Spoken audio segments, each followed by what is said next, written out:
એક સુંદર મજાનું ઘર હતું, જેમાં એક માલિક અને તેમના પત્ની રહેતા હતા. તેમના ઘરની દેખરેખ અને તમામ કામકાજ માટે એક ગરીબ પરંતુ અત્યંત નિષ્ઠાવાન દંપતી રહેતું હતું. સવારથી સાંજ સુધી એ પતિ પત્ની પૂરા દિલથી ઘરને પોતાનું સમજીને સાચવતા. તેમની આ નિષ્ઠા અને પ્રેમભર્યા સ્વભાવને કારણે માલિક અને તેમના પત્નીના મનમાં તેમના માટે એક ખાસ સ્થાન બની ગયું હતું. એક સાંજે માલિક અને તેમના પત્ની બગીચામાં બેઠા હતા. તેમણે જોયું કે કામ કરનાર દંપતી દિવસભરના થાક છતાં એકબીજા સાથે હસી મજાક કરી રહ્યું હતું. તેમના ચહેરા પર સંતોષનો ભાવ હતો. માલિકે તેમના પત્નીને કહ્યું, "આ બંને આપણા ઘર માટે કેટલું કરે છે. કયાં રહી કોઈ ફરિયાદ નહીં, બસ હંમેશા હસતા મુખે સેવા. આપણે તેમના માટે કંઈક કરવું જોઈએ."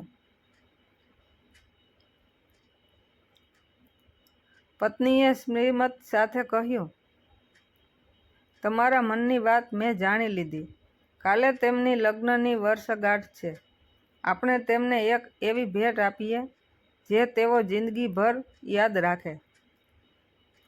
બીજા દિવસે સવારે માલિકે કામ કરનાર દંપતીને ફોન કરીને કહ્યું, "આજે તમારે બપોર પછી આવવાનું છે. સવારે થોડું અંગત કામ છે." પહેલાં બંનેને થોડી નવાઈ લાગી, પણ માલિકનો આદેશ માનીને તેઓ ઘરે જ રહ્યા. અહીં ઘરમાં માલિક અને તેમના પત્નીએ જાતે જ બધું કામ સંભાળી લીધું. પતિએ આખા ઘરમાં સાફ સફાઈ કરી, જ્યારે પત્નીએ રસોડામાં જઈને જાત જાતની વાનગીઓ બનાવવાનું શરૂ કર્યું. તેમણે એ બધું જ બનાવ્યું જે કામ કરનાર દંપતીને ભાવતું હતું. આખો દિવસ તેમણે મહેનત કરી અને ઘરને દુલ્હનની જેમ શણગાર્યું. બપોરે જ્યારે પેલું દંપતી આવ્યું તો ઘરનો દરવાજો ખુદ માલિકે ખોલ્યો અને હસીને તેમનું સ્વાગત કર્યું. "આવો, પધારો, અમે તમારી જ રાહ જોતા હતા." કામ કરનાર પતિ પત્ની તો આ જોઈને અવાક થઈ ગયા. તેમને સમજાયું નહીં કે આ શું થઈ રહ્યું છે. માલિકના પત્નીએ શ્રીમત સાથે તેમને કહ્યું,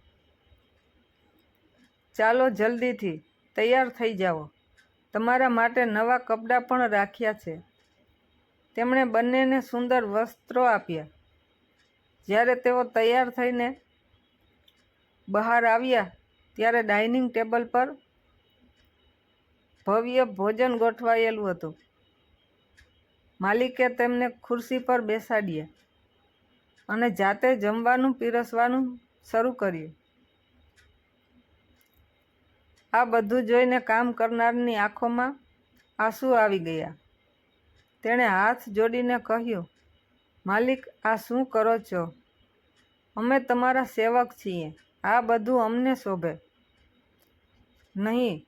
ત્યારે માલિકે પ્રેમથી તેમના ખભા પર હાથ મૂકીને કહ્યું, "તમે આખું વર્ષ અમારી સેવા કરો છો. આજે તમારી લગ્નની વર્ષગાંઠ છે. શું એક દિવસ અમે તમારા સેવક ન બની શકીએ? આજે તમે માલિક છો અને અમે તમારા સેવક. બસ ચૂપચાપ આ દિવસનો આનંદ માણો." આ સાંભળીને બંને ધ્રુસકે ધ્રુસકે રડી પડ્યા. એ આંસુ દુઃખના નહીં, પણ અનહદ પ્રેમ અને સન્માન મળવાના હતા. તે દિવસે માલિક અને તેમના પત્નીએ પૂરા દિલથી તેમની સેવા કરી અને તેમને અહેસાસ કરાવ્યો કે તેઓ પણ એ ઘરના સભ્ય જ છે. બૌદ્ધ સંબંધો ફક્ત લોહીના નથી હોતા, માનવતા અને પ્રેમથી પણ બને છે. આપણી સેવા કરનાર વ્યક્તિના જીવનમાં જો આપણે એક દિવસ પણ ખુશી અને સન્માનનો ભરી શકીએ તો એ તેમના માટે જીવનભરનું સંભાળણું બની જાય છે. નાના માણસને મોટું સન્માન આપવું એ જ સાચી અમીરી છે.